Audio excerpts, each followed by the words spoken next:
दोस्तों, हमारी आज की कहानी का नाम है आखिरी इच्छा। एक गांव के सड़क किनारे एक घना छायादार पेड़ था और उस पेड़ के नीचे एक साइकिल रिपेयर वाले की दुकान थी और दुकान के कुछ ही कदम पर एक चाय की छोटी सी दुकान थी। सड़क के दोनों तरफ खेत खलिहान व गांव के लोगों के कच्चे पक्के मकान थे। वहीं से कुछ ही दूरी पर प्राइमरी स्कूल की छुट्टी होने की घंटी बजती है और कुछ ही देर में प्राइमरी स्कूल के मास्टर महावीर जी अपनी साइकिल को डगराते हुए बड़ी मुश्किल से पंचर वाले के पास आ जाते हैं। इससे पहले मास्टर जी मुख से कुछ कहते, साइकिल रिपेयर की दुकान चलाता भोला पहले ही बोल पड़ा, का मास्टर साहेब, हीरो होंडा फिर से पंचर हो गई का?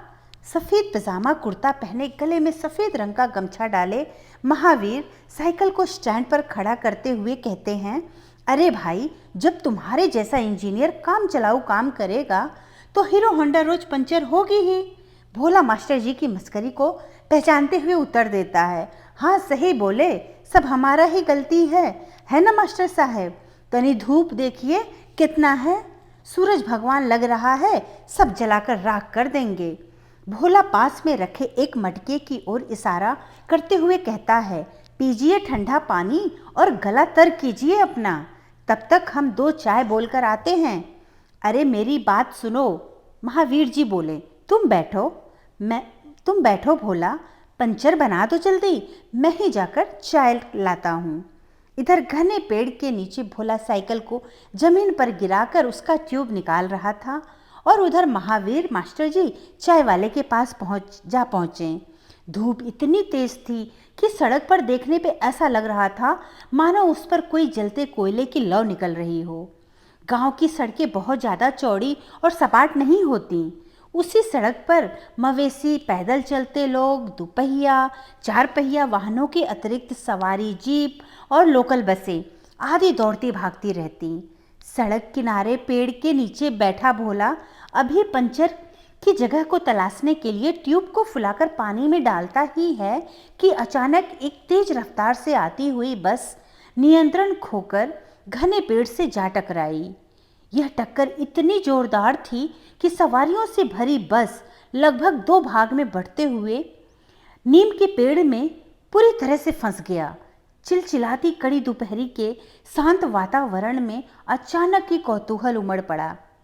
रोने चीखने की आवाज़ों के बीच बस में बैठे घायल जिंदा लोग खुद को बचाने की गुहार लगाने लगे। क्षण में ही पास वाली चाय की झोपड़ी से सभी लोग बाहर आकर घायल लोगों को बस से निकालने लग गए।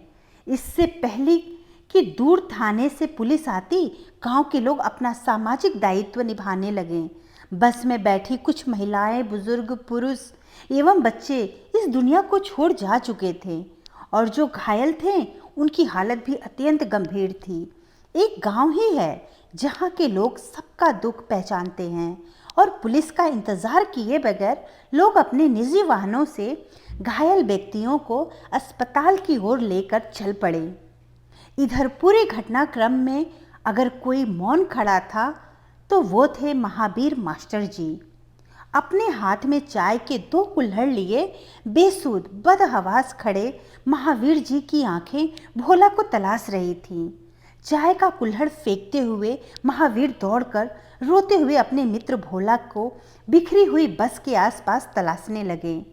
लोगों से भरी हुई बस की यह टक्कर सच में खतरनाक थी, क्योंकि तेज दोपहरी भी इस रक्त को नहीं सुखा पा रहे थे।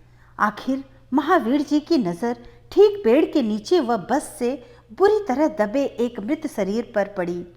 भोला ही था वो। उसके कपड़े से जाहिर हो रहा था, क्योंकि उसने अभी तक साइकिल के ट्यूब को अपने हाथ में जकड़ रखा था।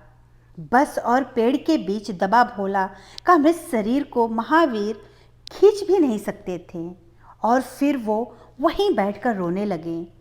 भोला से बड़ी यारी थी महावीर जी की, भला मित्र की मृत्यु पर कैसे न रोते। खुद को दोषी मानते हुए महावीर ने हाथ जोड़कर भोला से कहा, मुझे माफ़ कर दो भोला, मैंने तुम्हें चाय लाने नहीं दिया। अगर मुझे पता होता कि ये हादसा होगा तो मैं कभी तुमको न रोकता, तुम्हारी जान मेरी वजह से गई, मुझे माफ़ कर दो भोला। इस घटना को बीते अभी 1 हफ्ता भी नहीं गुजरा था। एक रात महावीर उस घने पेड़ के सामने से होते गुजर रहे थे कि तभी एक आवाज़ आई, मास्टर साहेब चाय नहीं लाए आप? महावीर जी को लगा जैसे भोला ने बोला। फिर तुरंत उनको ध्यान आया, अरे भोला तो मर चुका है। गांव में तो रात बेहद जल्दी हो जाती है, आसपास अंधेरा, उस पर ये भोला की आवाज़। महावीर जी का दिल जोरों से धड़कने लगा। खुद को हौसला देते और वहम मानकर वो अपने घर की ओर चल पड़े। अगले दिन फिर वही आवाज़, मास्टर साहेब चाय नहीं लाए आप? इस बार मास्टर जी बिना घबराए उस पेड़ के नीचे खड़े हो गए और हिम्मत करते हुए उन्होंने कहा, भोला ये तुम हो क्या? कोई आवाज़ नहीं आई। बिना देर किए हुए महावीर ने इस घटना के बारे में अपनी माँ को बतलाया। माँ ने बेटे महावीर को समझाते हुए कहा, बेटा भोला तुम्हारा मित्र था और उस दिन उसकी आकस्मिक मृत्यु हो गई थी, किंतु उसके चाय पीने की आखिरी चाहत अधूरी रह गई। उसे तुमने चाय पिलाने का वादा जो किया था, इसीलिए बेटा तुम उसकी इच्छा को पूरा करो और उसे 1 कुल्हड़ चाय पिला दो।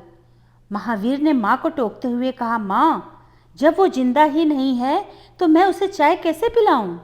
माँ ने महावीर को बोला, 1 कुल्हड़ चाय लेकर आज रात तुम उस पेड़ के नीचे चले जाना और भोला जहाँ बैठता था उस स्थान पर बिना बोले कुल्हड़ की चाय रख देना। तुम्हारे ऐसा करने से उसकी चाय पीने की आखिरी चाहत पूरी हो जाएगी। अब जो कि पूरे 15 साल बीत गए थे, भोला की कहानी और उसके चाय पीने की आखिरी इच्छा को महावीर जी सबको बतलाकर याद कर रहे थे। लेकिन गांव के कुछ लोग महावीर जी को अंधविश्वासी कहकर वहां से निकल जाते हैं। लेकिन भोला की आखिरी इच्छा अंधविश्वास नहीं बल्कि एक सत्य घटना थी, जिसे केवल महावीर जी ही समझ सकते थे। धन्यवाद दोस्तों। कहानी अच्छी लगी तो लाइक और सब्सक्राइब जरूर करें और शेयर करना भी ना भूलें।